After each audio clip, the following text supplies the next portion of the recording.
ਸਤਿ ਸ਼੍ਰੀ ਅਕਾਲ ਜੀ। ਤੁਸੀਂ ਵੇਖ ਰਹੇ ਹੋ ਪੰਜਾਬ ਮੇਲ USA TV। ਮੈਂ ਹਾਂ ਸੰਜੀਵ ਯਸ਼ ਖੰਨਾ। ਤੁਹਾਡਾ ਸਾਰਿਆਂ ਦਾ ਸਵਾਗਤ ਖਬਰਾਂ ਦੇ ਇਸ ਬੁਲੇਟਿਨ ਦੇ ਵਿੱਚ। ਖਬਰਾਂ ਦੇ ਇਸ ਬੁਲੇਟਿਨ ਦੇ ਸਪਾਂਸਰਸ ਨੇ ਰੀਮੈਕਸ ਦੇ ਰੀਅਲਟਰ ਗੁਰਜਤਿੰਦਰ ਸਿੰਘ ਰੰਧਾਵਾ।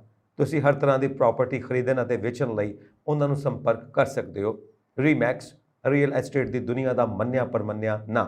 ਸੰਪਰਕ ਕਰਨ ਲਈ ਫੋਨ ਨੰਬਰ 9163209444 9163209444। ਹੁਣ ਪੇਸ਼ ਨੇ ਚੋਣਵੀਆਂ ਖਬਰਾਂ। ਅਮਰੀਕਾ ਵਿੱਚ 8 ਨਵੰਬਰ ਨੂੰ ਮੱਧਕਾਲੀ ਚੋਣਾਂ ਹੋਣਗੀਆਂ। ਕੈਨੇਡਾ ਤੋਂ 2-3 ਵਾਰ ਰਿਫਿਊਜ਼ ਹੋਏ ਵਿਦਿਆਰਥੀ ਦੁਬਾਰਾ ਕੈਨੇਡਾ ਦਾ ਸਟੱਡੀ ਵੀਜ਼ਾ ਪ੍ਰਾਪਤ ਕਰਨ। ਅੰਮ੍ਰਿਤਸਰ ਤੋਂ ਇਟਲੀ ਅਤੇ ਹੋਰਨਾਂ ਮੁਲਕਾਂ ਨਾਲ ਹਵਾਈ ਸੰਪਰਕ ਸੰਬੰਧੀ ਹੋਈ ਚਰਚਾ। ਯੂਕਰੇਨ ਦੀ ਮਦਦ ਲਈ ਕੈਨੇਡਾ ਨੇ ਚੱਲੀ ਨਵੀਂ ਚਾਲ। ਗਵਰਨਮੈਂਟ ਬੌਂਡਸ ਦੀ ਵਿਕਰੀ ਤੋਂ ਪੈਸਾ ਇਕੱਠਾ ਕਰਨ ਦੀ ਕਵਾਇਦ। ਨੈਂਸੀ ਪੋਲੇਸੀ ਦੇ ਘਰ ਤੇ ਹਮਲਾ, ਪਤੀ ਪਾਲ ਪੋਲੇਸੀ ਦੀ ਹਥੌੜੇ ਨਾਲ ਕੁੱਟਮਾਰ। ਕੈਨੇਡਾ ਵਿੱਚ ਮਾਂ ਬੋਲੀ ਪੰਜਾਬੀ ਦੀ ਬੱਲੇ ਬੱਲੇ ਸਭ ਤੋਂ ਵੱਧ ਬੋਲੀ ਜਾਣ ਵਾਲੀ ਚੌਥੀ ਭਾਸ਼ਾ ਬਣੀ। ਤੇ ਹੁਣ ਖਬਰਾਂ ਵਿਸਥਾਰ ਦੇ ਵਿੱਚ। ਅਮਰੀਕਾ ਵਿੱਚ ਨਵੰਬਰ ਨੂੰ ਮੱਧਕਾਲੀ ਚੋਣਾਂ ਲਈ VOTING ਹੋਵੇਗੀ। ਉਸ ਤੋਂ ਪਹਿਲਾਂ ਮਿਲ ਰਹੇ तमाम ਸੰਕੇਤਾਂ ਕਾਰਨ ਸੱਤਾਧਾਰੀ ਡੈਮੋਕ੍ਰੈਟਿਕ ਪਾਰਟੀ ਦੀ ਚਿੰਤਾ ਵੱਧਦੀ ਜਾ ਰਹੀ ਹੈ। ਲਗਭਗ ਸਾਰੇ ਸਰਵੇਖਣਾਂ ਵਿੱਚ ਆਮ ਰਾਏ ਹੈ ਕਿ ਇਹਨਾਂ ਚੋਣਾਂ ਦੌਰਾਨ ਸੰਸਦ ਦੇ ਹੇਠਲੇ ਸਦਨ ਵਿੱਚ ਡੈਮੋਕ੍ਰੈਟਿਕ ਪਾਰਟੀ ਆਪਣਾ ਬਹੁਮਤ ਗਵਾ ਦੇਵੇਗੀ।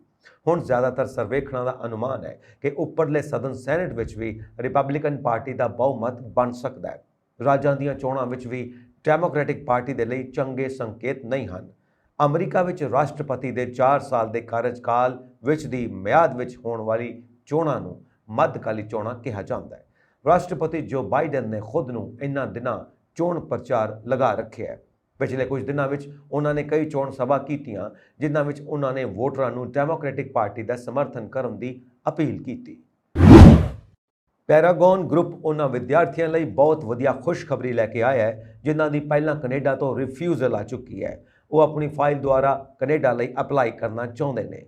ਉਹਨਾਂ ਨੂੰ ਘਬਰਾਉਣ ਦੀ ਕੋਈ ਲੋੜ ਨਹੀਂ ਕਿਉਂਕਿ ਜਿਨ੍ਹਾਂ ਵਿਦਿਆਰਥੀਆਂ ਦਾ ਸਟੱਡੀ ਵਿੱਚ ਕਿਸੇ ਤਰ੍ਹਾਂ ਦਾ ਗੈਪ ਹੈ, PTE ਕੀਤੀ ਹੈ, ਪਹਿਲਾਂ ਸਟੱਡੀ ਜਾਂ ਵਿਜ਼ਿਟਰ ਵੀਜ਼ਾ ਤੋਂ ਰਿਫਿਊਜ਼ਲ ਆ ਚੁੱਕੀ ਹੈ, ਹੁਣ ਉਹ ਆਪਣੀ ਫਾਈਲ ਦੁਬਾਰਾ ਕੈਨੇਡਾ ਸਟੱਡੀ ਵੀਜ਼ੇ ਲਈ ਅਪਲਾਈ ਕਰਕੇ ਆਪਣਾ ਕੈਨੇਡਾ ਜਾਣ ਦਾ ਸੁਪਨਾ ਪੂਰਾ ਕਰ ਸਕਦੇ ਨੇ। ਪੈਰਾਗੌਨ ਗਰੁੱਪ ਦੇ ਡਾਇਰੈਕਟਰ ਰਣਜੀਤ ਸਿੰਘ ਨੇ ਦੱਸਿਆ ਕਿ ਪਿਛਲੇ ਦਿਨੀ ਰੁਪਿੰਦਰ ਕੌਰ ਜੋ ਕਿ ਡੱਬਵਾਲੀ ਦੀ ਰਹਿਣ ਵਾਲੀ ਹੈ, ਉਸ ਦੇ ਆਇਲਟਸ ਚੋਂ ਓਵਰਆਲ 6.5 ਸਕੋਰ ਸਨ। ਉਸ ਦਾ ਸਟੱਡੀ ਵਿੱਚ 3 ਸਾਲ ਦਾ ਗੈਪ ਸੀ। ਪੈਰਾਗੌਨ ਗਰੁੱਪ ਨੇ 10 ਦਿਨਾਂ ਵਿੱਚ ਉਹਨਾਂ ਦਾ ਕੈਨੇਡਾ ਸਟੱਡੀ ਵੀਜ਼ਾ ਪ੍ਰਾਪਤ ਕੀਤਾ। ਰੁਪਿੰਦਰ ਕੌਰ ਨੇ ਦੱਸਿਆ ਕਿ ਉਸ ਦਾ ਸਟੱਡੀ ਵਿੱਚ ਗੈਪ ਹੋਣ ਕਰਕੇ ਉਸ ਨੂੰ ਬਹੁਤ ਡਰ ਲੱਗਦਾ ਸੀ ਕਿਉਂਕਿ ਉਸ ਦੀ ਫਾਈਲ ਕੋਈ ਨਹੀਂ ਸੀ ਲੈ ਰਿਹਾ। ਫਿਰ ਉਸਨੇ ਪੈਰਾਗੌਨ ਗਰੁੱਪ ਵਿਜ਼ਿਟ ਕੀਤਾ। ਇੱਥੋਂ ਦੀ ਪੂਰੀ ਟੀਮ ਨੇ ਸਹੀ ਗਾਈਡੈਂਸ ਦਿੱਤੀ ਤੇ ਵਿਸ਼ਵਾਸ ਦਿਵਾਇਆ ਕਿ ਉਹਨਾਂ ਦਾ ਵੀਜ਼ਾ 100% ਦਾਅਵੇ ਨਾਲ ਲਿਆ ਕੇ ਦਿੱਤਾ। ਸ਼੍ਰੀ ਗੁਰੂ ਰਾਮਦਾਸ ਜੀ ਅੰਤਰਰਾਸ਼ਟਰੀ ਹਵਾਈ ਅੱਡਾ ਅੰਮ੍ਰਿਤਸਰ ਤੋਂ ਇਟਲੀ ਅਤੇ ਹੋਰਨਾਂ ਮੁਲਕਾਂ ਨਾਲ ਅੰਤਰਰਾਸ਼ਟਰੀ ਹਵਾਈ ਸੰਪਰਕ ਨੂੰ ਹੁਲਾਰਾ ਦੇਣ ਦੀ ਕੋਸ਼ਿਸ਼ ਵਿੱਚ ਫਲਾਈ ਅੰਮ੍ਰਿਤਸਰ ਇਨੀਸ਼ੀਏਟਿਵ ਨੇ ਇਟਲੀ ਦੇ ਮਿਲਾਨ ਬਰਗਾਮੋ ਹਵਾਈ ਅੱਡੇ ਦੇ ਸੀਨੀਅਰ ਅਧਿਕਾਰੀਆਂ ਨਾਲ ਮੀਟਿੰਗ ਕੀਤੀ। ਫਲਾਈ ਅੰਮ੍ਰਿਤਸਰ ਇਨੀਸ਼ੀਏਟਿਵ ਅੰਮ੍ਰਿਤਸਰ ਹਵਾਈ ਅੱਡੇ ਤੇ ਹੋਰ ਅੰਤਰਰਾਸ਼ਟਰੀ ਅਤੇ ਘਰੇਲੂ ਉਡਾਨਾਂ ਲਿਆਉਣ ਲਈ ਇੱਕ ਕੇਂਦਰਿਤ ਪਹਿਲਕਦਮੀ ਹੈ ਜੋ 1990 ਦੇ ਦਹਾਕੇ ਵਿੱਚ ਅੰਮ੍ਰਿਤਸਰ ਤੋਂ ਸਮਾਜ ਸੇਵੀ ਸੰਸਥਾ ਅੰਮ੍ਰਿਤਸਰ ਵਿਕਾਸ ਮੰਚ ਦੁਆਰਾ ਸ਼ੁਰੂ ਕੀਤੇ ਗਏ ਕੰਮ ਨੂੰ ਅੱਗੇ ਵਧਾਉਂਦੀ ਹੈ। ਇਸ ਮੀਟਿੰਗ ਵਿੱਚ ਅੰਮ੍ਰਿਤਸਰ ਤੋਂ ਭਾਰਤੀ ਇਕਾਈ ਦੇ ਕਨਵੀਨਰ ਇੰਡੀਆ ਯੋਗੇਸ਼ ਕਾਮਰਾ ਅਤੇ ਮੈਂਬਰ ਰਵਰੀਤ ਸਿੰਘ, ਅਮਰੀਕਾ ਤੋਂ ਗਲੋਬਲ ਕਨਵੀਨਰ ਸਮੀਪ ਸਿੰਘ ਗੁਮਟਾਲਾ ਅਤੇ ਕੈਨੇਡਾ ਤੋਂ ਮੁੱਖ ਬੁਲਾਰੇ ਮੋਹਿਤ ਤਾਂਜੂ ਨੇ ਦੋਵਾਂ ਸ਼ਹਿਰਾਂ ਵਿਚਕਾਰ ਅਨੁਸੂਚਿਤ ਹਵਾਈ ਸੰਪਰਕ ਸਥਾਪਿਤ ਕਰਨ ਸੰਬੰਧੀ ਮਿਲਾਨ ਬਰਗਾਮੋ ਏਅਰਪੋਰਟ ਦੇ ਵਪਾਰਕ ਮਾਮਲਿਆਂ ਦੇ ਡਾਇਰੈਕਟਰ ਗਿਆਕੋਮੋ ਕੋਟਾਨੇਓ ਨਾਲ ਗੱਲਬਾਤ ਕੀਤੀ। ਇੱਕ ਪ੍ਰੈਸ ਕਾਨਫਰੰਸ ਵਿੱਚ ਯੋਗੇਸ਼ ਕਾਮਰਾ ਨੇ ਦੱਸਿਆ ਕਿ ਇਸ ਮੀਟਿੰਗ ਦੌਰਾਨ ਭਾਰਤ ਅਤੇ ਇਟਲੀ ਦਰਮਿਆਨ ਦੁਵੱਲੇ ਹਵਾਈ ਸੇਵਾ ਸਮਝੌਤਿਆਂ ਤੇ ਲੰਮੀ ਚਰਚਾ ਕੀਤੀ ਗਈ ਜਿਸ ਨਾਲ ਦੋਵਾਂ ਮੁਲਕਾਂ ਨੇ ਨਿਰਧਾਰਿਤ ਹਵਾਈ ਅੱਡਿਆਂ ਤੇ ਉਡਾਨ ਚਲਾਉਣ ਦੀ ਇਜਾਜ਼ਤ ਹੁੰਦੀ ਹੈ। ਇਸ ਦੇ ਨਾਲ ਹੀ ਹਵਾਈ ਅੱਡਿਆਂ ਵਿਚਕਾਰ ਪ੍ਰਤੀ ਹਫ਼ਤੇ ਕਿੰਨੀਆਂ ਸਵਾਰੀਆਂ ਆ ਜਾ ਸਕਦੀਆਂ ਨੇ, ਹੋਰ ਵਪਾਰਕ ਜਾਗਰੂਕਤਾ ਪੈਦਾ ਕਰਨ ਲਈ ਵੱਖ-ਵੱਖ ਏਅਰਲਾਈਨਾਂ ਨੂੰ ਸੱਦਾ ਦੇਣ ਦੇ ਮੁੱਦਿਆਂ ਤੇ ਵੀ ਚਰਚਾ ਹੋਈ। ਦੋਵੇਂ ਧਿਰਾਂ ਆਪਸੀ ਤੌਰ ਤੇ ਪੰਜਾਬ ਅਤੇ ਇਟਲੀ ਦਰਮਿਆਨ ਹਵਾਈ ਸੰਪਰਕ ਬਣਾਉਣ ਅਤੇ ਪੰਜਾਬੀਆਂ ਤੱਕ ਜਾਣਕਾਰੀ ਪਹੁੰਚਾਉਣ ਸੰਬੰਧੀ ਮਿਲ ਕੇ ਕੰਮ ਕਰਨ ਲਈ ਸਹਿਮਤ ਹੋਈਆਂ ਜਿਸ ਦੀ ਪਿਛਲੇ ਕੁਝ ਦਹਾਕਿਆਂ ਤੋਂ ਮੰਗ ਕੀਤੀ ਜਾ ਰਹੀ ਸੀ। ਅੰਕੜਿਆਂ ਅਨੁਸਾਰ ਮਈ ਮਹੀਨੇ ਨੂੰ ਛੱਡ ਕੇ ਜਨਵਰੀ ਤੋਂ ਅਗਸਤ 2022 ਦਰਮਿਆਨ 20,000 ਤੋਂ ਵੱਧ ਯਾਤਰੀਆਂ ਦੀ ਵੱਡੀ ਗਿਣਤੀ ਨੇ ਅੰਮ੍ਰਿਤਸਰ ਅਤੇ ਮਿਲਾਨ ਬਰਗਾਮੋ ਹਵਾਈ ਅੱਡੇ ਵਿਚਕਾਰ ਯਾਤਰਾ ਕੀਤੀ। ਇਨ੍ਹਾਂ ਆંકੜਿਆਂ ਵਿੱਚ ਅੰਮ੍ਰਿਤਸਰ ਤੋਂ ਰੋਮ ਅਤੇ ਮਿਲਾਨ ਮਾਲਪੈਂਸਾ ਹਵਾਈ ਅੱਡੇ ਦੇ ਹਜ਼ਾਰਾਂ ਯਾਤਰੀ ਸ਼ਾਮਿਲ ਨਹੀਂ ਹਨ। ਵਰਤਮਾਨ ਵਿੱਚ ਭਾਰਤੀ ਘੱਟ ਕੀਮਤ ਵਾਲੀ 에ਅਰਲਾਈਨ ਸਪਾਈਸ ਜੈਟ ਅਤੇ ਇਟਲੀ ਦੇ ਨਿਓਸ 에ਅਰ ਅੰਮ੍ਰਿਤਸਰ ਤੋਂ ਮਿਲਾਨ ਅਤੇ ਰੋਮ ਲਈ ਇਨ੍ਹਾਂ ਵਿਸ਼ੇਸ਼ ਉਡਾਣਾਂ ਦਾ ਸੰਚਾਲਨ ਕਰ ਰਹੇ ਨੇ। 에ਅਰ ਇੰਡੀਆ ਨੇ 2021 ਵਿੱਚ ਲਗਭਗ 6 ਮਹੀਨਿਆਂ ਲਈ ਅੰਮ੍ਰਿਤਸਰ ਅਤੇ ਰੋਮ ਵਿਚਕਾਰ ਵੰਦੇ ਭਾਰਤ ਮਿਸ਼ਨ ਤਹਿਤ ਸਿੱਧੀਆਂ ਉਡਾਣਾਂ ਵੀ ਚਲਾਈਆਂ ਸਨ। ਮਿਲਾਨ ਬਰਗਾਮੋ 에ਅਰਪੋਰਟ ਦੇ ਡਾਇਰੈਕਟਰ ਜਿਆਕੋਮੋ ਕਾਟਾਓਨੇਓ ਨੇ 에ਅਰਪੋਰਟ ਬਾਰੇ ਜਾਣਕਾਰੀ ਪੇਸ਼ ਕੀਤੀ।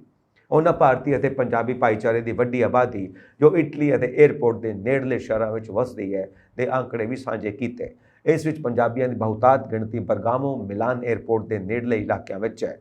ਕਾਟਾਨੇਓ ਪੰਜਾਬ ਤੋਂ ਇਟਲੀ ਲਈ ਸਿੱਧੀਆਂ ਉਡਾਣਾਂ ਦੀ ਗਿਣਤੀ ਨੂੰ ਦੇਖ ਕੇ ਬਹੁਤ ਉਤਸ਼ਾਹਿਤ ਸਨ, ਜੋ ਕਿ ਕਈ ਵਾਰ ਰੋਜ਼ਾਨਾ 3 ਉਡਾਣਾਂ ਤੱਕ ਸੀ। ਕਾਟਾਨੇਓ ਨੇ ਮਿਲਾਨ ਅੰਮ੍ਰਿਤਸਰ ਹਵਾਈ ਸੰਪਰਕ ਨੂੰ ਇੱਕ ਸਥਾਈ ਰੂਟ ਬਣਾਉਣ ਲਈ ਜ਼ੋਰਦਾਰ ਇੱਛਾ ਦਾ ਪ੍ਰਗਟਾਵਾ ਕੀਤਾ। ਉਹਨਾਂ ਇਹ ਵੀ ਸਾਂਝਾ ਕੀਤਾ ਕਿ ਬਹੁ ਗਿਣਤੀ ਪੰਜਾਬੀਆਂ ਦੇ ਇਸ ਹਵਾਈ ਅੱਡੇ ਦੇ ਕੋਲ ਹੋਣ ਨਾਲ ਪੰਜਾਬ ਦੇ ਨਾਲ ਬਰਗਾਮੋ ਦੇ ਆਲੇ ਦੁਆਲੇ ਵਪਾਰਕ ਅਤੇ ਉਦਯੋਗਿਕ ਖੇਤਰਾਂ ਨੂੰ ਵੀ ਬਹੁਤ ਲਾਭ ਪਹੁੰਚੇਗਾ। ਇਹ ਇੱਕ ਕਾਮਯਾਬ ਹਵਾਈ ਸੰਪਰਕ ਸਾਬਤ ਹੋ ਸਕਦਾ ਹੈ। ਕਾਮਰਾ ਨੇ ਅਗਾਂਹ ਦੱਸਿਆ ਕਿ ਸਿੱਧੀਆਂ ਉਡਾਣਾਂ ਦੇ ਨਾਲ ਯੂਰਪ ਦੇ ਹੋਰ ਮੁਲਕਾਂ, ਯੂਨਾਈਟਿਡ ਕਿੰਗਡਮ ਅਤੇ ਉੱਤਰੀ ਅਮਰੀਕਾ ਨਾਲ ਅਗਾਂਹ ਕਨੈਕਸ਼ਨ ਹੋਣ ਦੀਆਂ ਸੰਭਾਵਨਾਵਾਂ ਬਾਰੇ ਵੀ ਚਰਚਾ ਕੀਤੀ ਗਈ, ਕਿਉਂਕਿ ਯੂਰਪ ਦੇ ਬਹੁਤ ਸਾਰੇ ਪ੍ਰਮੁੱਖ ਹਵਾਈ ਅੱਡੇ ਹੁਣ ਸਵੈ ਤਬਾਦਲਾ ਸੈਲਫ ਟ੍ਰਾਂਸਫਰ ਦੀ ਸਹੂਲੀਅਤ ਪ੍ਰਦਾਨ ਕਰਦੇ ਹਨ। ਰੂਸ ਯੂਕਰੇਨ ਜੰਗ ਖਤਮ ਹੁੰਦੀ ਨਜ਼ਰ ਨਹੀਂ ਆ ਰਹੀ। ਰੂਸ ਦੇ ਰਾਸ਼ਟਰਪਤੀ ਵਲਾਦੀਮੀਰ ਪੁਤਿਨ ਨੇ ਹੁਣ ਯੂਕਰੇਨ ਵਿਰੁੱਧ ਜੰਗ ਤੇਜ਼ ਕਰ ਦਿੱਤੀ ਹੈ। ਰੂਸੀ ਫੌਜ ਨੇ ਪਿਛਲੇ ਦਿਨੀ ਆਪਣੀਆਂ ਮਿਜ਼ਾਈਲਾਂ ਨਾਲ ਰਿਹਾਇਸ਼ੀ ਇਲਾਕਿਆਂ ਨੂੰ ਵੀ ਨਿਸ਼ਾਨਾ ਬਣਾਇਆ ਹੈ। ਉਦੋਂ ਤੋਂ ਯੂਰਪੀਅਨ ਅਤੇ ਹੋਰ ਦੇਸ਼ਾਂ ਨੇ ਯੂਕਰੇਨ ਨੂੰ ਸਹਾਇਤਾ ਤੇਜ਼ ਕਰ ਦਿੱਤੀ ਹੈ। ਮਿਜ਼ਾਈਲਾਂ ਦੇ ਨਾਲ-ਨਾਲ ਅਮਰੀਕਾ ਵੱਲੋਂ ਯੂਕਰੇਨ ਨੂੰ ਹਾਈਟੈਕ ਡਰੋਨ ਵੀ ਦਿੱਤੇ ਜਾ ਰਹੇ ਨੇ। ਇਸ ਦੌਰਾਨ ਹੁਣ ਕੈਨੇਡਾ ਨੇ ਵੀ ਯੂਕਰੇਨ ਨੂੰ ਲੈ ਕੇ ਵੱਡਾ ਐਲਾਨ ਕੀਤਾ ਹੈ। ਕੈਨੇਡਾ ਨੇ ਯੂਕਰੇਨ ਲਈ ਫੰਡ ਜੁਟਾਉਣ ਲਈ ਸਰਕਾਰ ਸਮਰਪਿਤ 5 ਸਾਲ ਬੌਂਡ ਵੇਚਣ ਦਾ ਐਲਾਨ ਕੀਤਾ। ਕੈਨੇਡਾ ਅਜਿਹਾ ਕਰਨ ਵਾਲਾ ਪਹਿਲਾ ਦੇਸ਼ ਬਣ ਗਿਆ। ਕੈਨੇਡੀਅਨ ਪ੍ਰਧਾਨ ਮੰਤਰੀ ਜਸਟਿਨ ਟਰੂਡੋ ਨੇ ਵਿਨੀਪੈਗ ਵਿੱਚ ਯੂਕਰੇਨੀਅਨ ਕੈਨੇਡੀਅਨ ਕਾਂਗਰਸ ਦੀ ਸਾਲਾਨਾ ਮੀਟਿੰਗ ਵਿੱਚ ਐਲਾਨ ਕੀਤਾ ਕਿ ਕੈਨੇਡੀਅਨ ਹੁਣ ਵਿਆਜ ਸਮੇਤ 5 ਸਾਲਾਂ ਬਾਅਦ ਪਰਿਪੱਕ ਹੋਣ ਵਾਲੇ ਬੌਂਡ ਖਰੀਦਣ ਲਈ ਵੱਡੇ ਬੈਂਕਾਂ ਵਿੱਚ ਜਾ ਸਕਣਗੇ। ਇਹ ਫੰਡ ਯੂਕਰੇਨ ਦੀ ਸਰਕਾਰ ਦੀ ਸਹਾਇਤਾ ਲਈ ਵਰਤੇ ਜਾਣਗੇ। ਟਰੂਡੋ ਨੇ 35 ਰੂਸੀ ਲੋਕਾਂ ਤੇ ਨਵੀਆਂ ਪਾਬੰਦੀਆਂ ਦੀ ਮੰਗ ਵੀ ਕੀਤੀ ਹੈ। ਇਹਨਾਂ ਵਿੱਚ ਗੈਸ ਕੰਪਨੀ ਗੈਜ਼ਪ੍ਰੋਮ ਦੇ ਅਧਿਕਾਰੀ ਵੀ ਸ਼ਾਮਿਲ ਹਨ। ਕੈਨੇਡਾ ਵਿੱਚ ਯੂਕਰੇਨੀ ਪ੍ਰਵਾਸੀਆਂ ਦੀ ਸਭ ਤੋਂ ਵੱਡੀ ਸੰਖਿਆ ਹੈ ਅਤੇ ਉੱਥੋਂ ਦੇ ਲੋਕਾਂ ਨੂੰ ਰੂਸ ਦੇ ਖਿਲਾਫ ਵੱਧਦੀਆਂ ਸਖਤ ਪਾਬੰਦੀਆਂ ਲਗਾਉਣ ਲਈ ਕੈਨੇਡਾ ਲਈ ਲੌਬਿੰਗ ਕੀਤੀ ਹੈ। ਪੁਲਿਸ ਨੇ ਅਮਰੀਕਾ ਦੇ ਹੇਠਲੇ ਸਦਨ ਦੀ ਸਪੀਕਰ ਨੈਂਸੀ ਪੈਲੋਸੀ ਦੇ ਪਤੀ ਪਾਲ ਪੈਲੋਸੀ ਤੇ ਜਾਨਲੇਵਾ ਹਮਲਾ ਕਰਨ ਵਾਲੇ ਵਿਅਕਤੀ ਨੂੰ ਗ੍ਰਿਫਤਾਰ ਕਰ ਲਿਆ ਹੈ। ਪਾਲ ਪੈਲੋਸੀ ਤੇ 28 ਅਕਤੂਬਰ ਯਾਨੀ ਸ਼ੁੱਕਰਵਾਰ ਦੇਰ ਰਾਤ 2 ਵਜੇ ਹਮਲਾ ਹੋਇਆ ਸੀ। ਇੱਕ ਅਣਪਛਾਤੇ ਵਿਅਕਤੀ ਨੇ ਜ਼ਬਰਦਸਤੀ ਉਸ ਦੇ ਸੈਨ ਫਰਾਂਸਿਸਕੋ ਦੇ ਘਰ ਵਿੱਚ ਦਾਖਲ ਹੋ ਕੇ ਉਸ ਦੀ ਕੁੱਟਮਾਰ ਕੀਤੀ। ਸੈਨ ਫਰਾਂਸਿਸਕੋ ਪੁਲਿਸ ਮੁਖੀ ਵਿਲੀਅਮ ਸਕਾਟ ਨੇ ਕਿਹਾ ਕਿ 42 ਸਾਲ ਡੇਵਿਡ ਡੀ ਪਾਪੇ ਨੇ ਪਾਲ ਤੇ ਹਮਲਾ ਕੀਤਾ। ਉਹ ਘਰ ਦੇ ਪਿਛਲੇ ਦਰਵਾਜ਼ੇ ਰਾਹੀਂ ਅੰਦਰ ਦਾਖਲ ਹੋਇਆ। ਉਸ ਨੂੰ ਨੈਂਸੀ ਕਿੱਥੇ ਹੈ ਚੀਕਦਾ ਹੋਇਆ ਸੁਣਾਈ ਦਿੱਤਾ। ਹਮਲਾਵਰ ਅਤੇ ਪਾਲ ਵਿਚਕਾਰ ਹੱਥੋਂ-ਪਾਈ ਵੀ ਹੋਈ। ਹਮਲੇ ਦੀ ਸੂਚਨਾ ਮਿਲਦੇ ਹੀ ਅਸੀਂ ਮੌਕੇ ਤੇ ਪਹੁੰਚ ਗਏ। ਅਸੀਂ ਦੇਖਿਆ ਕਿ ਹਮਲਾਵਰ ਨੇ ਹਥੌੜਾ ਫੜਿਆ ਹੋਇਆ ਸੀ ਅਤੇ ਪਾਲ ਬਚਣ ਦੀ ਕੋਸ਼ਿਸ਼ ਕਰ ਰਿਹਾ ਸੀ। ਜਦੋਂ ਤੱਕ ਅਸੀਂ ਹਮਲਾਵਰ ਨੂੰ ਰੋਕ ਸਕੇ, ਉਸਨੇ ਪਾਲ ਦੇ ਸਿਰ ਤੇ ਵਾਰ ਕਰ ਦਿੱਤਾ। ਪੰਜਾਬੀਆਂ ਦੀ ਬਹੁਗਿਣਤੀ ਵਾਲੇ ਦੇਸ਼ ਕੈਨੇਡਾ ਵਿੱਚ ਪੰਜਾਬ ਦੇ ਲੋਕਾਂ ਦਾ ਦਬਦਬਾ ਅੱਜ ਵੀ ਕਾਇਮ ਹੈ। ਇੱਥੇ ਬੋਲੀਆਂ ਜਾਣ ਵਾਲੀਆਂ ਕੁੱਲ 450 ਭਾਸ਼ਾਵਾਂ ਵਿੱਚੋਂ ਪੰਜਾਬੀ ਸਿਖਰਲੇ 4 ਵਿੱਚ ਸ਼ਾਮਿਲ ਹੋ ਗਈ ਹੈ।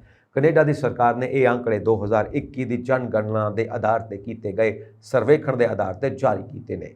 ਕੈਨੇਡੀਅਨ ਸਰਕਾਰ ਨੇ ਹਾਲ ਹੀ ਵਿੱਚ ਪ੍ਰਵਾਸੀ ਨਾਗਰਿਕਾਂ ਅਤੇ ਨਸਲੀ ਸੱਭਿਆਚਾਰਕ ਵਿਭਿੰਨਤਾ ਤੇ ਇੱਕ ਸਰਵੇਖਣ ਕੀਤਾ। ਇਸ ਵਿੱਚ 2021 ਦੀ ਜਨਗਣਨਾ ਵਿੱਚ 450 ਤੋਂ ਵੱਧ ਭਾਸ਼ਾਵਾਂ ਦੀ ਜਾਣਕਾਰੀ ਦਿੱਤੀ ਗਈ ਹੈ। ਸਰਵੇਖਣ ਦੇ ਨਤੀਜਿਆਂ ਅਨੁਸਾਰ ਕੈਨੇਡਾ ਵਿੱਚ 59.4% ਪ੍ਰਵਾਸੀ ਅੰਗਰੇਜ਼ੀ ਜਾਂ ਫ੍ਰੈਂਚ ਨਹੀਂ ਬੋਲਦੇ। ਕੈਨੇਡਾ ਦੀ ਸਰਕਾਰੀ ਭਾਸ਼ਾ ਦੀ ਵਰਤੋਂ ਨਾ ਕਰਨ ਵਾਲੇ ਜ਼ਿਆਦਾਤਰ ਪ੍ਰਵਾਸੀਆਂ ਵਿੱਚ ਅਰਬੀ 10.3%, ਟਾਗਾਲੋਗ 8.4%, ਮੈਂਡਰਿਨ 7.9% ਅਤੇ ਪੰਜਾਬੀ 6.5% ਸ਼ਾਮਿਲ ਹਨ। ਹਾਲਾਂਕਿ ਇਸ ਸਰਵੇਖਣ ਵਿੱਚ ਹਰ 4 ਨਵੇਂ ਪ੍ਰਵਾਸੀਆਂ ਵਿੱਚੋਂ ਇੱਕ ਨੇ ਅੰਗਰੇਜ਼ੀ ਨੂੰ ਆਪਣੀ ਪਹਿਲੀ ਭਾਸ਼ਾ ਵਜੋਂ ਬੋਲਣ ਦੀ ਗੱਲ ਕੀਤੀ। ਇਹ ਪ੍ਰਵਾਸੀ ਜ਼ਿਆਦਾਤਰ ਭਾਰਤ, ਫਿਲੀਪੀਨਜ਼ ਜਾਂ ਅਮਰੀਕਾ ਤੋਂ ਨੇ। ਪ੍ਰਵਾਸੀ ਜੋ ਆਪਣੀ ਮੂਲ ਭਾਸ਼ਾ ਵਜੋਂ ਫ੍ਰੈਂਚ ਬੋਲਦੇ ਨੇ ਹਾਲ ਹੀ ਦੇ ਪ੍ਰਵਾਸੀਆਂ ਦਾ 6.5% ਬਣਦੇ ਹਨ।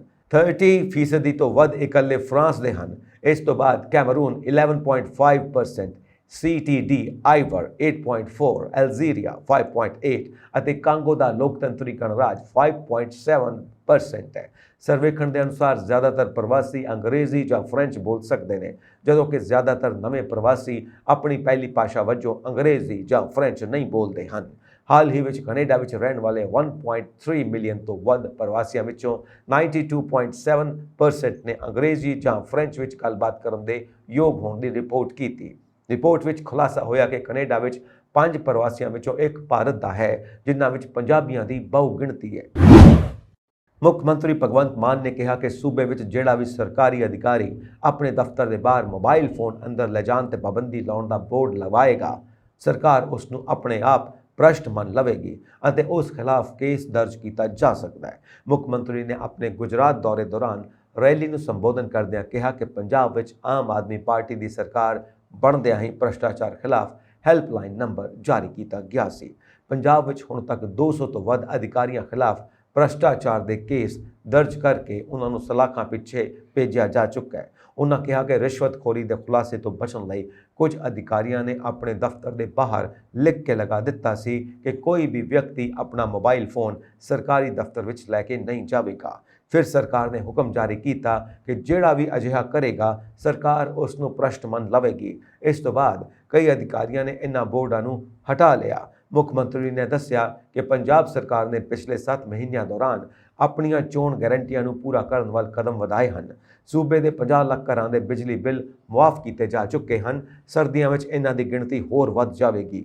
ਇਸੇ ਤਰ੍ਹਾਂ ਸਰਕਾਰ ਨੇ 5 ਪੈਨਸ਼ਨਾਂ ਲੈਣ ਵਾਲੇ ਵਿਧਾਇਕਾਂ ਤੇ ਕੈਂਚੀ ਚਲਾਉਂਦੇ ਹੋਏ ਹੁਣ ਉਹਨਾਂ ਨੂੰ ਸਿਰਫ 1 ਪੈਨਸ਼ਨ ਦੇਣ ਦਾ ਫੈਸਲਾ ਕੀਤਾ। ਮੁੱਖ ਮੰਤਰੀ ਨੇ ਕਿਹਾ ਕਿ ਗੁਜਰਾਤ ਦੇ ਲੋਕ ਵੀ ਹੁਣ ਬਦਲਾਅ ਚਾਹੁੰਦੇ ਨੇ। ਗੁਜਰਾਤ ਵਿੱਚ ਕਾਂਗਰਸ ਖਤਮ ਹੋ ਚੁੱਕੀ ਹੈ। ਉਹਨਾਂ ਦੀ ਪਿਛਲੀ ਸਰਕਾਰ ਵਿੱਚ 20 ਤੋਂ 22 ਵਿਧਾਇਕ ਤਾਂ ਟੁੱਟ ਕੇ ਭਾਜਪਾ ਵਿੱਚ ਸ਼ਾਮਿਲ ਹੋ ਗਏ ਸਨ। ਕਾਂਗਰਸ ਦੇਸ਼ ਭਰ ਦੇ ਵਿੱਚ ਖਤਮ ਹੋ ਰਹੀ ਹੈ ਕਿਉਂਕਿ ਇਹ ਪਾਰਟੀ ਬਦਲਾਅ ਨਹੀਂ ਲਿਆ ਸਕਦੀ, ਸਗੋਂ ਇਸ ਦੇ ਵਿਧਾਇਕ ਚੋਣ ਜਿੱਤ ਕੇ ਭਾਜਪਾ ਵਿੱਚ ਸ਼ਾਮਿਲ ਹੋ ਜਾਂਦੇ ਨੇ। ਇਸ ਵਾਰ ਆਮ ਆਦਮੀ ਪਾਰਟੀ ਦੇ ਹੱਕ ਵਿੱਚ ਲਹਿਰ ਦਿਖਾਈ ਦੇ ਰਹੀ ਹੈ। ਦਿੱਲੀ ਵਿੱਚ ਪਿਛਲੀਆਂ 2 ਚੋਣਾਂ ਵਿੱਚ ਭਾਜਪਾ ਨੂੰ ਲਗਾਤਾਰ ਕਰਾਰੀ ਹਾਰ ਦਾ ਸਾਹਮਣਾ ਕਰਨਾ ਪਿਆ ਹੈ। ਪੰਜਾਬ ਦੇ ਪ੍ਰਵਾਸੀ ਭਾਰਤੀ ਮਾਮਲਿਆਂ ਦੇ ਮੰਤਰੀ ਨੇ ਕਿਹਾ ਕਿ ਸੂਬੇ ਦੇ NRI ਥਾਣਿਆਂ ਵਿੱਚ NRIs ਦੇ ਮਾਮਲਿਆਂ ਨੂੰ ਪੂਰੀ ਪਹਿਲ ਦਿੱਤੀ ਜਾਵੇਗੀ ਅਤੇ ਇਸ ਦੇ ਲਈ ਬਣਦੀ ਕਾਰਵਾਈ ਅਮਲ ਵਿੱਚ ਲਿਆਂਦੀ ਜਾਵੇਗੀ। ਉਹਨਾਂ ਕਿਹਾ ਕਿ ਮੁੱਖ ਮੰਤਰੀ ਭਗਵੰਤ ਮਾਨ ਦੀ ਅਗਵਾਈ ਵਾਲੀ ਪੰਜਾਬ ਸਰਕਾਰ ਨੇ NRI ਥਾਣਿਆਂ ਦੇ ਬੁਨਿਆਦੀ ਢਾਂਚੇ ਨੂੰ ਸੁਧਾਰਨ ਲਈ ਫੰਡ ਵੀ ਦਿੱਤੇ ਹਨ ਅਤੇ ਇਹਨਾਂ ਥਾਣਿਆਂ ਲਈ ਹਰ ਸੰਭਵ ਸਹਾਇਤਾ ਯਕੀਨੀ ਬਣਾਈ ਜਾਵੇਗੀ ਤਾਂ ਜੋ ਇਨਸਾਫ ਲਈ ਆਉਣ ਵਾਲੇ ਪ੍ਰਵਾਸੀ ਭਾਰਤੀਆਂ ਨੂੰ ਮੁਸ਼ਕਿਲਾਂ ਦਾ ਸਾਹਮਣਾ ਨਾ ਕਰਨਾ ਪਵੇ।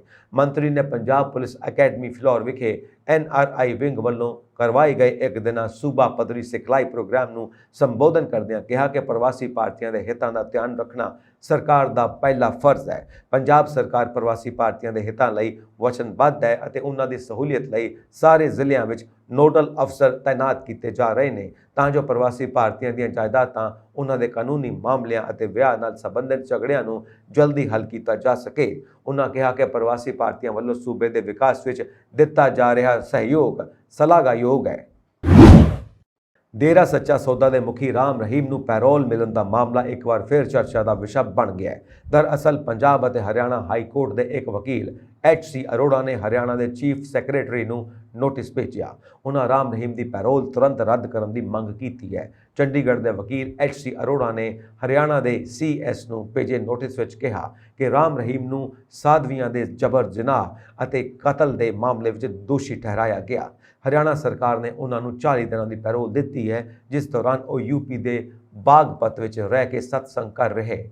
ਵਕੀਲ ਨੇ ਰਾਮ ਰਹੀਮ ਦੇ ਆਨਲਾਈਨ ਸਤਸੰਗ ਕਰਨ ਤੇ ਵੀ ਸਵਾਲ ਚੁੱਕੇ ਨੇ। ਉਹਨਾਂ ਕਿਹਾ ਕਿ ਇਸ ਵਿੱਚ ਸੱਤਾਧਾਰੀ ਪਾਰਟੀ ਭਾਜਪਾ ਅਤੇ ਵਿਰੋਧੀ ਪਾਰਟੀ ਦੇ ਨੇਤਾ ਰਾਮ ਰਹੀਮ ਤੋਂ ਆਸ਼ੀਰਵਾਦ ਲੈ ਰਹੇ ਨੇ।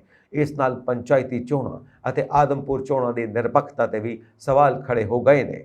ਦਿੱਲੀ ਮਹਿਲਾ ਕਮਿਸ਼ਨ ਦੀ ਚੀਫ ਸਫਾਤੀ ਮਾਲੀਵਾਲ ਦਾ ਵੀ ਕਹਿਣਾ ਕਿ ਗੁਰਮੀਤ ਰਾਮ ਰਹੀਮ ਇੱਕ ਬਲਾਤਕਾਰੀ ਅਤੇ ਕਾਤਲ ਹੈ ਅਤੇ ਕੋਰਟ ਨੇ ਉਸ ਨੂੰ ਉਮਰ ਕੈਦ ਦੀ ਸਜ਼ਾ ਸੁਣਾਈ ਹੈ ਅਸੀਂ ਵੇਖਦੇ ਹਾਂ ਕਿ ਹਰਿਆਣਾ ਸਰਕਾਰ ਦਾ ਜਦੋਂ ਵੀ ਮਨ ਕਰਦਾ ਹੈ ਉਹ ਰਾਮ ਰਹੀਮ ਨੂੰ ਪੈਰੋਲ ਤੇ ਛੱਡ ਦਿੰਦੀ ਹੈ ਅਤੇ ਇਸ ਵਾਰ ਤਾਂ ਉਹ ਪੈਰੋਲ ਤੋਂ ਬਾਹਰ ਆ ਕੇ ਵੱਖ-ਵੱਖ ਥਾਵਾਂ ਤੇ ਸਤਸੰਗ ਕਰ ਰਿਹਾ ਹੈ। ਇਹਨਾਂ ਸਤਸੰਗਾਂ ਵਿੱਚ ਹਰਿਆਣਾ ਸਰਕਾਰ ਦੇ ਮੰਤਰੀ ਵੀ ਹਿੱਸਾ ਲੈ ਰਹੇ ਨੇ। ਸਵਾਤੀ ਮਾਲੀਵਾਲ ਨੇ ਕਿਹਾ ਕਿ ਕੋਰਟ ਨੇ ਗੁਰਮੀਤ ਰਾਮ ਰਹੀਮ ਨੂੰ ਰੇਪ ਅਤੇ ਕਤਲ ਦੇ ਦੋਸ਼ ਵਿੱਚ ਉਮਰ ਕੈਦ ਦੀ ਸਜ਼ਾ ਦਿੱਤੀ ਹੈ। ਕਿਉਂ ਅਜਿਹੇ ਖਤਰਨਾਕ ਸ਼ਖਸ ਨੂੰ ਵਾਰ-ਵਾਰ ਪੈਰੋਲ ਦਿੱਤੀ ਜਾ ਰਹੀ ਹੈ? ਉਹ ਪੈਰੋਲ ਵਿੱਚ ਪ੍ਰਵਚਨ ਅਤੇ ਗਾਣੇ ਬਣਾਉਂਦਾ ਹੈ ਅਤੇ ਹਰਿਆਣਾ ਸਰਕਾਰ ਦੇ ਕੁਝ ਨੇਤਾ ਤਾੜੀ ਵਜਾਉਂਦੇ ਨੇ, ਭਗਤੀ ਵਿੱਚ ਲੀਨ ਹਨ।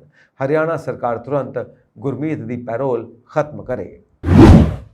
ਪੰਜਾਬ ਵਿੱਚ ਪਰਾਲੀ ਸਾੜਨ ਦੀਆਂ ਘਟਨਾਵਾਂ ਦੀ ਗਿਣਤੀ 10,000 ਤੋਂ ਪਾਰ ਕਰ ਗਈ ਹੈ। ਇਸ ਵਾਰ ਝੋਨੇ ਦੀ ਕਟਾਈ ਤੋਂ ਬਾਅਦ ਪਰਾਲੀ ਸਾੜਨ ਦੀਆਂ ਕੁੱਲ ਘਟਨਾਵਾਂ 10,214 ਤੱਕ ਪਹੁੰਚ ਗਈਆਂ ਨੇ।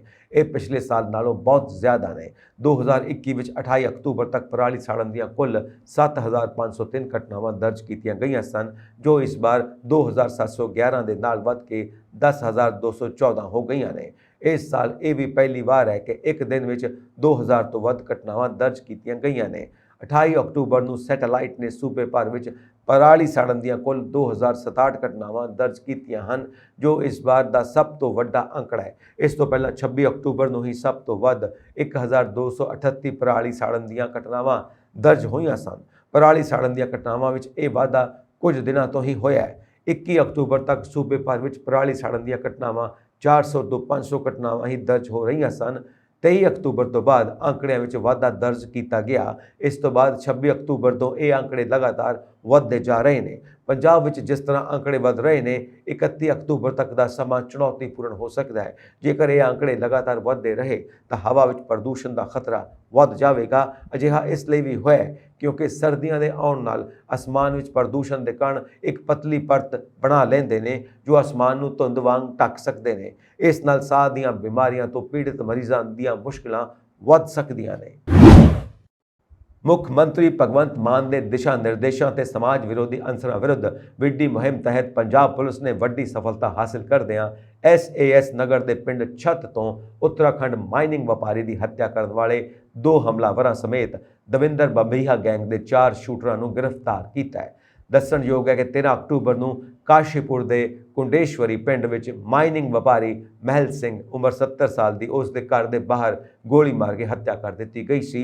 Director general of police DGP Punjab Gaurav Yadav ਨੇ ਦੱਸਿਆ ਕਿ operation anti gangster task force AGTF counter intelligence CI Punjab ਜ਼ਿਲ੍ਹਾ ਪੁਲਿਸ ਉਦਮ ਸਿੰਘ ਨਗਰ ਉੱਤਰਾਖੰਡ ਸਪੈਸ਼ਲ ਸੈੱਲ ਦਿੱਲੀ ਅਤੇ ਜ਼ਿਲ੍ਹਾ ਪੁਲਿਸ SAS ਨਗਰ ਵੱਲੋਂ ਸਾਂਝੇ ਤੌਰ ਤੇ ਕੀਤਾ ਗਿਆ ਸੀ। ਉਹਨਾਂ ਦੱਸਿਆ ਕਿ ਫੜੇ ਗਏ ਵਿਅਕਤੀਆਂ ਦੀ ਪਛਾਣ ਸਾਧੂ ਸਿੰਘ, ਜਗਦੀਸ਼ ਸਿੰਘ ਉਰਫ ਦੀਸ਼ਾ, ਮਨਪ੍ਰੀਤ ਸਿੰਘ ਉਰਫ ਮਨੀ ਉਰਫ ਚੂਚੀ, ਜਸਪ੍ਰੀਤ ਸਿੰਘ ਉਰਫ ਲੋਕ, ਸਾਰੇ ਵਾਸੀ ਜ਼ਿਲ੍ਹਾ ਮਾਨਸਾ ਵਜੋਂ ਹੋਈ ਹੈ।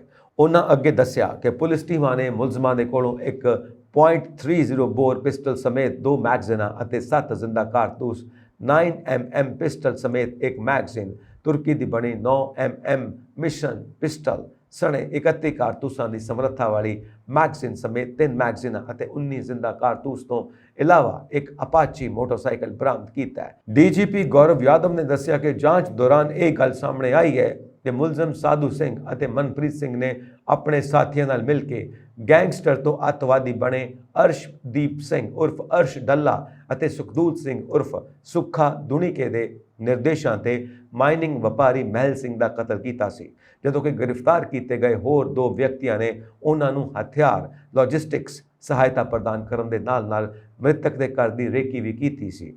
ਉਹਨਾਂ ਕਿਹਾ ਕਿ ਫੜੇ ਗਏ ਵਿਅਕਤੀ ਪੰਜਾਬ ਦੇ ਇਲਾਕੇ ਅਤੇ ਹੋਰ ਗੁਆਂਢੀ ਸੂਬਿਆਂ ਵਿੱਚੋਂ ਹੋਰ ਵੀ ਘਿਨੌਣੇ ਅਪਰਾਧ ਕਰਨ ਦੀ ਸਾਜ਼ਿਸ਼ ਰਚ ਰਹੇ ਸਨ, ਜਿਸ ਸੰਬੰਧੀ ਅਗਲੇਰੀ ਜਾਂਚ ਜਾਰੀ ਹੈ। ਭਾਰਤੀ ਕਿਸਾਨ ਯੂਨੀਅਨ ਦੇ ਰਾਸ਼ਟਰੀ ਬੁਲਾਰੇ ਰਾਕੇਸ਼ ਟਕੈਤ ਅੱਜ ਜਲੰਧਰ ਪੁੱਜੇ। ਜਲੰਧਰ ਦੇ ਕਿਸ਼ਨਗੜ੍ਹ ਇਲਾਕੇ ਵਿੱਚ ਵੱਖ-ਵੱਖ ਕਿਸਾਨ ਜਥੇਬੰਦੀਆਂ ਦੇ ਆਗੂਆਂ ਅਤੇ ਕਿਸਾਨਾਂ ਵੱਲੋਂ ਉਹਨਾਂ ਦਾ ਭਰਵਾਂ ਸਵਾਗਤ ਕੀਤਾ ਗਿਆ। ਇਸ ਮੌਕੇ ਰਾਕੇਸ਼ ਟਕੈਤ ਨੇ ਕਿਹਾ ਕਿ ਸਰਕਾਰਾਂ ਅਜੇ ਵੀ ਕਿਸਾਨਾਂ ਨੂੰ ਧੋਖਾ ਦੇ ਰਹੀਆਂ ਨੇ। ਉਹਨਾਂ ਕਿਹਾ ਕਿ ਸਰਕਾਰ ਜ਼ਾਲਸਾਜ਼ ਹੈ ਅਤੇ ਬੇਈਮਾਨ ਹੈ ਅਤੇ ਜੋ ਦੇਸ਼ ਦੇ ਇਤਿਹਾਸ ਨੂੰ ਬਦਲਣਾ ਚਾਹੁੰਦੀ ਹੈ। ਉਹਨਾਂ ਕਿਹਾ ਕਿ ਸਰਕਾਰ ਸੰਯੁਕਤ ਕਿਸਾਨ ਮੋਰਚੇ ਨੂੰ 2 ਫਾੜ ਕਰਨਾ ਚਾਹੁੰਦੀ ਹੈ। ਉਹਨਾਂ ਕਿਹਾ ਕਿ ਸਿੰਘੂ ਬਾਰਡਰ ਜਾਣ ਦਾ ਹਾਲੇ ਕੋਈ ਵੀ ਪਲਾਨ ਨਹੀਂ, ਪਰ ਫਿਰ ਵੀ ਕਿਸਾਨ ਦੇਸ਼ ਵਿੱਚ ਇੱਕ ਵੱਡੇ ਅੰਦੋਲਨ ਲਈ ਤਿਆਰ ਰਹਿਣ, ਕਿਉਂਕਿ ਦੇਸ਼ ਵਿੱਚ ਇੱਕ ਵੱਡੇ ਅੰਦੋਲਨ ਦੀ ਲੋੜ ਹੈ। ਉਹਨਾਂ ਕਿਹਾ ਕਿ ਸਮਾਂ ਆਉਣ ਤੇ ਇਸ ਦਾ ਸਥਾਨ ਵੀ ਦੱਸ ਦਿੱਤਾ ਜਾਵੇਗਾ। ਟਕੈਤ ਨੇ ਕਿਹਾ ਕਿ ਇਸ ਵਾਰ ਆਉਣ ਵਾਲੇ ਵੱਡੇ ਅੰਦੋਲਨ ਵਿੱਚ ਇਕੱਲੇ ਕਿਸਾਨ ਹੀ ਨਹੀਂ ਸਗੋਂ ਦੇਸ਼ ਦੇ ਨੌਜਵਾਨ ਬਜ਼ੁਰਗ ਸਭ ਹਿੱਸਾ ਲੈਣਗੇ। ਪਰਾਲੀ ਬਾਰੇ ਗੱਲ ਕਰਦੇ ਹੋਏ ਉਹਨਾਂ ਕਿਹਾ ਕਿ ਜੇ ਸਰਕਾਰ ਪਰਾਲੀ ਦੇ ਮਸਲੇ ਨੂੰ ਹੱਲ ਕਰਨਾ ਚਾਹੁੰਦੀ ਹੈ ਤਾਂ ਆਪ ਹੀ ਕੋਈ ਅਜਿਹੀ ਤਕਨੀਕ ਕਿਸਾਨਾਂ ਨੂੰ ਦੱਸ ਦੇਵੇ ਜਿਸ ਨਾਲ ਬਿਨਾਂ ਪਰਾਲੀ ਤੋਂ ਝੋਨਾ ਹੋ ਸਕਦਾ ਹੈ। ਉਹਨਾਂ ਕਿਹਾ ਕਿ ਸਰਕਾਰ ਕੋਲ ਵੱਡੀਆਂ ਖੇਤੀਬਾੜੀ ਯੂਨੀਵਰਸਿਟੀਆਂ, ਸਾਇੰਟਿਸਟ ਤੇ ਹੋਰ ਅਧਿਕਾਰੀ ਮੌਜੂਦ ਨੇ। ਉਹ ਕੋਈ ਅਜਿਹੀ ਤਕਨੀਕ ਦੱਸਣ ਜਿਸ ਨਾਲ ਪਰਾਲੀ ਦਾ ਹੱਲ ਹੋ ਸਕੇ। ਉਧਰ ਇਸ ਮੌਕੇ ਭਾਰਤੀ ਕਿਸਾਨ ਯੂਨੀਅਨ ਲਖੋਵਾਲ ਦੇ ਜਨਰਲ ਸਕੱਤਰ ਹਰਿੰਦਰ ਸਿੰਘ ਲਖੋਵਾਲ ਨੇ ਵੀ ਪਰਾਲੀ ਬਾਰੇ ਕਿਹਾ ਕਿ ਪੰਜਾਬ ਸਰਕਾਰ ਉਹਨਾਂ ਨੂੰ 100 ਰੁਪਏ ਕੁਇੰਟਲ ਦੇ ਹਿਸਾਬ ਨਾਲ ਪਰਾਲੀ ਨਸ਼ਟ ਕਰਨ ਲਈ ਦੇਵੇ ਜਾਂ ਫਿਰ 5000 ਰੁਪਏ ਪ੍ਰਤੀ ਏਕੜ ਮੁਆਵਜ਼ਾ ਦੇਵੇ ਤਾਂ ਕਿਸਾਨ ਇਸ ਮਸਲੇ ਦਾ ਕੋਈ ਹੱਲ ਸੋਚ ਸਕਦੇ ਨੇ। ਪਰ ਜੇਕਰ ਸਰਕਾਰ ਉਹਨਾਂ ਦੀ ਮਦਦ ਨਹੀਂ ਕਰਦੇ ਤਾਂ ਕਿਸਾਨਾਂ ਕੋਲ ਪਰਾਲੀ ਸਾੜਨ ਤੋਂ ਇਲਾਵਾ ਹੋਰ ਕੋਈ ਬਦਲ ਨਹੀਂ। ਉਹਨਾਂ ਕਿਹਾ ਕਿ ਜਦੋਂ ਇੱਕ ਕਿਸਾਨ ਪਰਾਲੀ ਸਾੜਦਾ ਹੈ ਤਾਂ ਉਸ ਦਾ ਅਸਰ ਸਭ ਤੋਂ ਪਹਿਲੇ ਉਸ ਦੇ ਪਿੰਡ ਵਿੱਚ ਉਸ ਦੇ ਪਰਿਵਾਰ ਤੇ ਹੀ ਪੈਂਦਾ ਹੈ। ਉਹਨਾਂ ਮੁਤਾਬਿਕ ਪਰਾਲੀ ਨੂੰ ਨਸ਼ਟ ਕਰਨ ਲਈ ਜੋ ਮਸ਼ੀਨਾਂ ਮੌਜੂਦ ਹਨ ਉਹਨਾਂ ਲਈ ਵੱਡੇ ਟਰੈਕਟਰਾਂ ਦੀ ਲੋੜ ਹੈ ਜੋ ਆਮ ਕਿਸਾਨ ਕੋਲ ਨਹੀਂ ਹੁੰਦਾ। ਨਾਰਥ ਈਸਟ ਅਤੇ ਦੱਖਣ ਸੂਬਿਆਂ ਵਿੱਚ ਵੀ ਪੈਰ ਪਸਾਰ ਚੁੱਕੀ ਭਾਰਤੀ ਜਨਤਾ ਪਾਰਟੀ ਨੇ ਹੁਣ ਪੰਜਾਬ ਤੇ ਫੋਕਸ ਕਰਨਾ ਸ਼ੁਰੂ ਕਰ ਦਿੱਤਾ ਹੈ। ਆਗਾਮੀ 2024 ਦੀਆਂ ਲੋਕ ਸਭਾ ਚੋਣਾਂ ਅਤੇ 2027 ਦੀਆਂ ਪੰਜਾਬ ਵਿਧਾਨ ਸਭਾ ਚੋਣਾਂ ਦੇ ਮੱਦੇਨਜ਼ਰ ਪੰਜਾਬ ਵਿੱਚ ਭਾਜਪਾ ਮਰਜਿੰਦਰ ਸਿੰਘ ਸਿਰਸਾ ਨੂੰ ਅੱਗੇ ਕਰਕੇ ਚੋਣ ਮੈਦਾਨ ਫਤਿਹ ਕਰਨ ਦੀ ਤਿਆਰੀ ਕਰ ਰਹੀ ਹੈ। ਭਾਜਪਾ ਦੇ ਦਿੱਲੀ ਦੇ ਉੱਚ ਪੱਧਰੀ ਸੂਤਰਾਂ ਅਨੁਸਾਰ ਪਾਰਟੀ ਪੰਜਾਬ ਭਾਜਪਾ ਦਾ ਨਵਾਂ ਪ੍ਰਧਾਨ ਸਿੱਖ ਆਗੂ ਮਨਜਿੰਦਰ ਸਿਰਸਾ ਨੂੰ ਬਣਾਉਣ ਦਾ ਮਨ ਬਣਾ ਚੁੱਕੀ ਹੈ। ਮਨਜਿੰਦਰ ਸਿੰਘ ਸਿਰਸਾ ਦਿੱਲੀ ਦੇ ਵੱਡੇ ਸਿੱਖ ਚਿਹਰੇ ਨੇ। ਅਕਾਲੀ ਦਲ ਨੂੰ ਅਲਵਿਦਾ ਕਹਿਣ ਤੋਂ ਬਾਅਦ ਜਦੋਂ ਤੋਂ ਉਹਨਾਂ ਨੇ ਭਾਜਪਾ ਜੁਆਇਨ ਕੀਤੀ ਹੈ ਉਹ ਲਗਾਤਾਰ ਭਾਜਪਾ ਲਈ ਜ਼ਬਰਦਸਤ ਰਾਜਨੀਤਿਕ ਬੱਲੇਬਾਜ਼ੀ ਕਰ ਰਹੇ ਨੇ। ਪੰਜਾਬ ਵਿੱਚ ਦਰਜਨਾਂ ਵੱਡੇ ਸਿੱਖ ਆਗੂਆਂ ਨੂੰ ਉਹ ਭਾਜਪਾ ਜੁਆਇਨ ਕਰਵਾ ਚੁੱਕੇ ਨੇ। ਇਸ ਤੋਂ ਇਲਾਵਾ ਮੀਡੀਆ ਵਿੱਚ ਬੇਬਾਕੀ ਨਾਲ ਭਾਜਪਾ ਦੇ ਪੱਖ ਵਿੱਚ ਪ੍ਰਚਾਰ ਕਰਦੇ ਰਹੇ ਨੇ। ਕਿਸਾਨੀ ਸਿੱਖ ਅਤੇ ਪੰਜਾਬ ਦੇ ਮਸਲਿਆਂ ਤੇ ਉਹ ਲਗਾਤਾਰ ਭਾਜਪਾ ਦਾ ਮਜ਼ਬੂਤੀ ਨਾਲ ਪੱਖ ਰੱਖਦੇ ਰਹੇ ਨੇ। ਉਹ ਤੱਥਾਂ ਸਮੇਤ ਲੋਕਾਂ ਨੂੰ ਇਹ ਦੱਸਦੇ ਨੇ ਕਿ ਭਾਜਪਾ ਹੀ ਪੰਜਾਬ ਅਤੇ ਸਿੱਖਾਂ ਦੀਆਂ ਸਾਰੀਆਂ ਸਮੱਸਿਆਵਾਂ ਦਾ ਹੱਲ ਕਰ ਰਹੀ ਹੈ ਅਤੇ ਭਵਿੱਖ ਵਿੱਚ ਵੀ ਕਰ ਸਕਦੀ ਹੈ।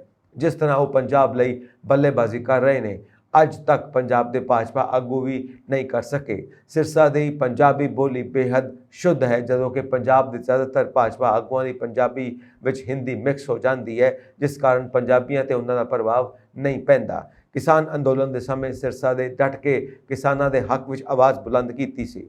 ਕਿਸਾਨਾਂ ਲਈ ਲੰਗਰ ਅਤੇ ਹੋਰ ਸਹੂਲਤਾਂ ਦਾ ਪ੍ਰਬੰਧ ਕੀਤਾ। ਉਸ ਸਮੇਂ ਉਹ ਡਟ ਕੇ ਭਾਜਪਾ ਦਾ ਵਿਰੋਧ ਕਰਦੇ ਰਹੇ ਜਿਸ ਕਾਰਨ ਕਿਸਾਨਾਂ ਵਿੱਚ ਕਾਫੀ ਲੋਕਪ੍ਰਿय ਹੋ ਗਏ। ਕਿਸਾਨ ਅੰਦੋਲਨ ਦੇ ਖਤਮ ਹੋਣ ਤੋਂ ਬਾਅਦ ਜਦੋਂ ਉਹਨਾਂ ਨੂੰ ਭਾਜਪਾ ਵਿੱਚ ਸ਼ਮੂਲੀਅਤ ਕੀਤੀ ਤਾਂ ਅਕਾਲੀ ਦਲ, ਕਾਂਗਰਸ ਤੇ ਆਮ ਆਦਮੀ ਪਾਰਟੀ ਨੂੰ ਜੰਮ ਕੇ ਰਗੜੇ ਲਾਏ ਅਤੇ ਭਾਜਪਾ ਨੂੰ ਪੰਜਾਬੀ ਕਿਸਾਨ ਅਤੇ ਸਿੱਖ ਹਤੈਸ਼ੀ ਦੱਸਦੇ ਹੋਏ ਬੇਬਾਕੀ ਨਾਲ ਪ੍ਰੈਸ ਕਾਨਫਰੰਸ ਕੀਤੀ ਅਤੇ ਹਰੇਕ ਗੱਲ ਦਾ ਉਹਨਾਂ ਨੇ ਸਪਸ਼ਟ ਜਵਾਬ ਦਿੱਤਾ। ਸੂਤਰਾਂ ਅਨੁਸਾਰ ਸਿਰਸਾ ਦੀ ਕਾਰਜ ਪ੍ਰਣਾਲੀ ਤੋਂ ਸੰਘ ਪਰਿਵਾਰ ਦੇ ਨਾਲ ਪ੍ਰਧਾਨ ਮੰਤਰੀ ਨਰਿੰਦਰ ਮੋਦੀ ਅਤੇ ਗ੍ਰਹਿ ਮੰਤਰੀ ਅਮਿਤ ਸ਼ਾਹ ਬੇਹੱਦ ਖੁਸ਼ ਨੇ।